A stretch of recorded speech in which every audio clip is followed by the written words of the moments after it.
Hello and welcome to Maths with Jacob. This lesson will focus on perimeter. Perimeter is the total distance around the boundary of a two-dimensional shape. The boundary of a 2D shape may have straight lines or curved lines. In this video, we will look at boundaries which are straight lines. Some of the more popular shapes we will look at are the triangle, square, and rectangle. Example 1. The large triangle to the left helps to support the roof of a house.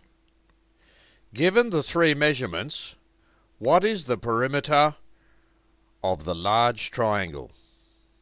So the perimeter is the sum of those three distances, which is 5 metres plus 5 metres plus 7 metres, and that gives us 17 metres in total. Example 2. A chessboard is in the shape of a square with sides of 30 centimetres. What is the perimeter? So the perimeter equals 4 times 30 centimetres. So that's 120 centimetres. That's the same as 30 plus 30 plus 30 plus 30.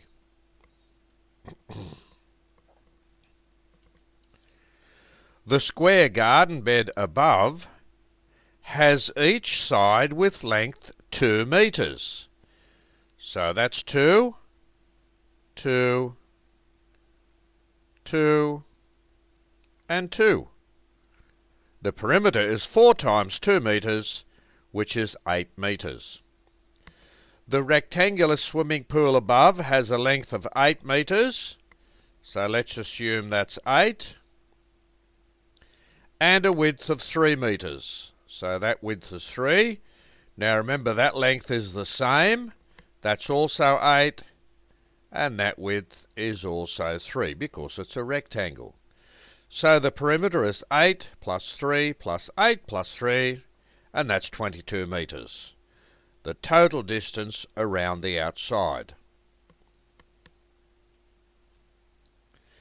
The above garden bed has the dimensions shown. What is the perimeter? So if we start adding the distances, we'll start from here, for example, and we will go all the way around there, okay? So we've got 5 metres, which is this one, 7 metres is that one, 2 metres is this one, 4 metres is this one, 3 metres is that one, and 3 metres is that one. So if we add all those together, 7 plus 5 is 12, plus 2 is 14, plus 4 is 18, plus 3 is 21, plus 3 is 24 metres. Find the perimeter of the above room. All you do is add those 5 distances, and the perimeter of the room is 42 metres. So that video gives us a good indication of perimeter and how to calculate it.